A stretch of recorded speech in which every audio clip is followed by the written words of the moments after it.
Vamos lá, pessoal, já fez o descanso de vocês, parte 3, respira e vambora. Falamos no vídeo anterior sobre economia, falamos sobre o manso servil, o manso senhorial, falamos sobre essa divisão, como funcionava a agricultura. Beleza, agora a gente vai para uma outra parte muito importante com relação ao sistema feudal, que são os impostos. Beleza? Esses camponeses que moravam no feudo, que moravam dentro de um feudo, eles não moravam lá de graça, tá? Não tem essa coisa de, o senhor feudal é um cara bacana, vai me deixar morar aqui de graça. Não, isso não acontece. Então, esse senhor feudal, ele cobra impostos. Esses impostos, eles vão ser pagos de formas muito criativas, já que naquela época não tinha muito essa noção de aluguel, como a gente tem hoje. Beleza? Então vamos lá. Mais uma folhinha. Prometo, é pouca coisa. Então vamos lá.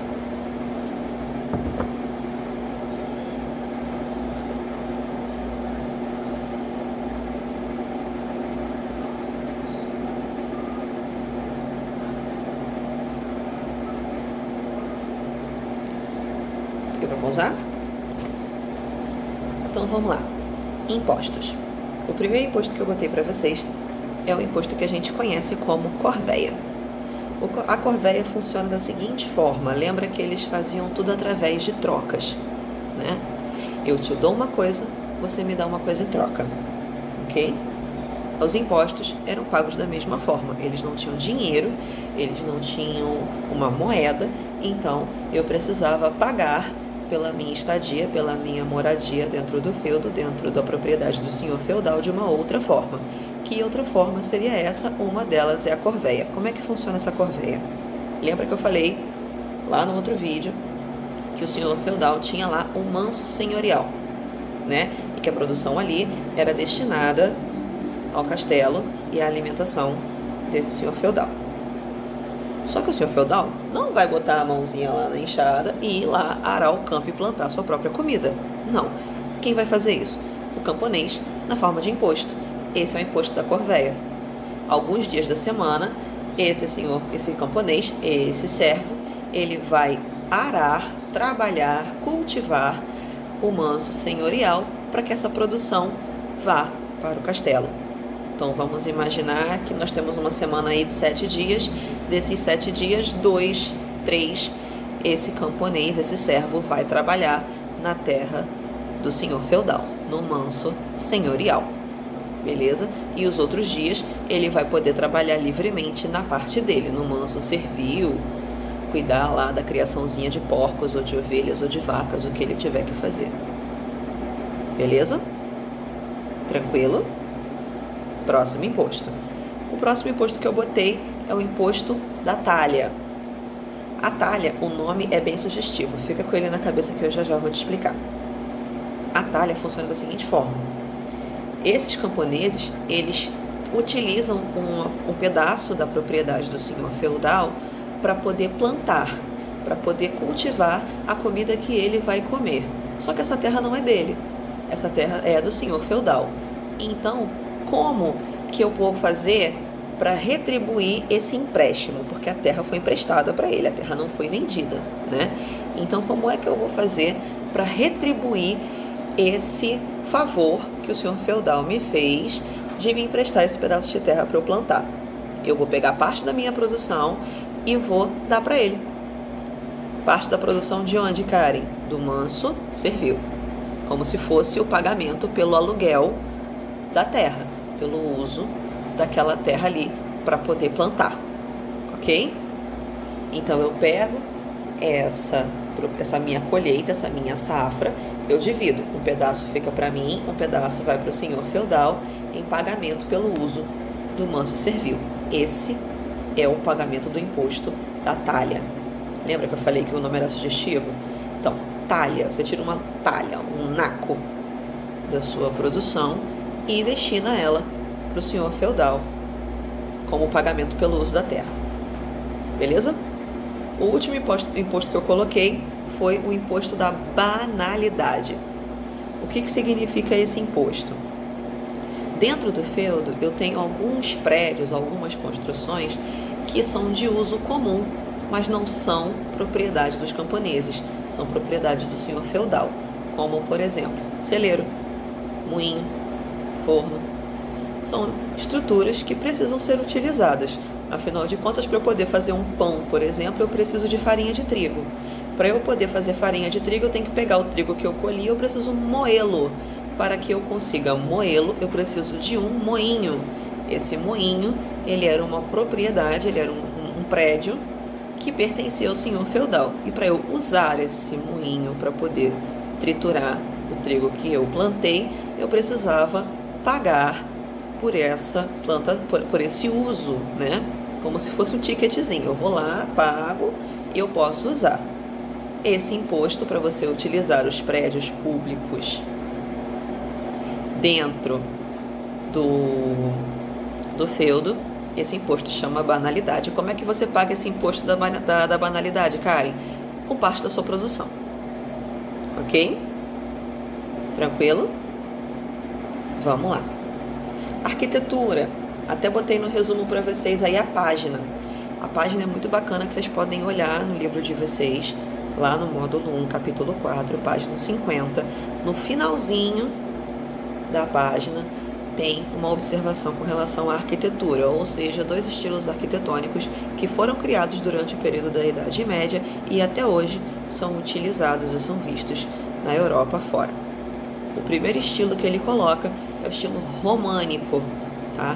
Esse estilo românico, ele foi projetado para construir as igrejas católicas, e elas tinham que ser robustas, né? Ela era gordinha, ela não tinha praticamente nenhuma janela, e a sua característica é que ela faz tipo a parte de cima do coraçãozinho, aqueles arcos assim. Isso, aquele arco assim do coração, né? A parte de cima. Então, a característica do estilo românico é exatamente esses arcos, essas abóbadas, onde você faz a parte da acústica e você mantém uma estrutura sólida com poucas janelas. Inclusive, a parte de dentro dessas igrejas de estilo românico, elas são até mais escuras, porque elas não têm muitas janelas. A ventilação de ar era basicamente pela porta que ficava aberta. Beleza? Segundo estilo arquitetônico que foi criado nessa época, é utilizado muitas vezes na construção das igrejas, inclusive as mais belas igrejas da Europa são nesse estilo, que é o estilo gótico, tá? Esse estilo gótico, ele tem uma outra característica completamente diferente da característica do estilo românico. Enquanto as igrejas românicas eram robustas, elas tinham a característica de ser sólida, podia dar um terremoto que ela não ia cair. As igrejas de estilo gótico, por exemplo, elas tinham características de ter nos seus telhados bem fininho.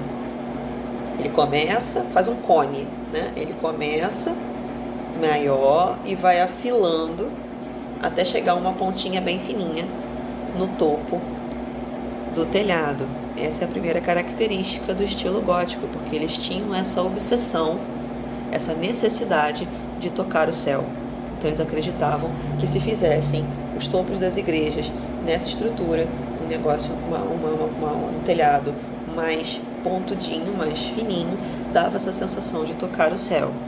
Outra coisa é que o exterior das igrejas góticas, eles são muito mais decorados. É onde tem as gárgulas, é onde tem aquelas estátuas de pedra que você vê aí em alguns desenhos ou filmes que falam de igrejas góticas, tá? Outra característica de uma igreja de estilo arquitetônico gótico são os vitrais. Os vitrais são nada mais nada menos do que janelas feitas com vidro colorido, com desenhos. E esses vidros coloridos, quando o sol bate de fora para dentro, ele projeta uma imagem multicolorida no chão das igrejas, trazendo muito mais luz para o interior dessas igrejas, além da acústica ser fantástica. Um dos exemplos que eu posso te dar de uma arquitetura gótica que nós temos até hoje é a Catedral de Notre Dame, tá? Tem desenho da Disney, enfim, tem um monte de coisa aí que vocês podem pesquisar no Google para procurar a imagem dessa igreja. Ela é muito bonita, ela é muito famosa e ela é um exemplo muito bacana de uma arquitetura de estilo gótica construída durante a Idade Média. Beleza? Lá no finalzinho da página, o que eu coloquei para vocês? Uma relação de suzerania e vassalagem. Como é que funcionava essa relação de suzerania e vassalagem? Eu vou ter um nobre, herdeiro lá, nobre com terras, né, um senhor feudal. Ele vai dividir esse pedaço de terra que ele tem, essa propriedade que ele tem, vai dar um pedacinho menor, obviamente, né, porque ele não é bobo nem nada. Então ele vai pegar esse pedaço menor da propriedade dele, vai pegar um primo, um parente distante, um conhecido, o primo da esposa dele que não tem direito a nada, né, o terceiro, quarto filho do senhor feudal, vai pegar esse camarada, vai falar, olha só, tá aqui, vou te dar esse pedacinho de terra aqui, beleza? Você vai virar o senhor feudal desse pedaço de terra aqui. E o que você vai me dar em troca? Você vai ficar me devendo um favor. Se eu precisar de você, futuramente, você vem me ajudar. Beleza? Você vira o senhor feudal, você vai ter seu feudo aí, você manda no seu pedacinho lindo e maravilhoso. Ok? Isso é uma relação de suzerania e vassalagem. Então, quem vai ser o suzerano? O nobre com terras. O cara que está doando a terra, ele é o suzerano. E quem é o vassalo? É o nobre sem terras, que se tornou senhor feudal, um proprietário de terras, através da doação desse cara aqui. Então, o suzerano manda no vassalo. O vassalo obedece. Tranquilo? Até aqui, beleza? Próximo vídeo a gente vai falar um pouquinho mais, né? Um pouquinho mais sobre a Igreja Católica e como é que a galera se via no panorama do mundo, ok? Até daqui a pouco.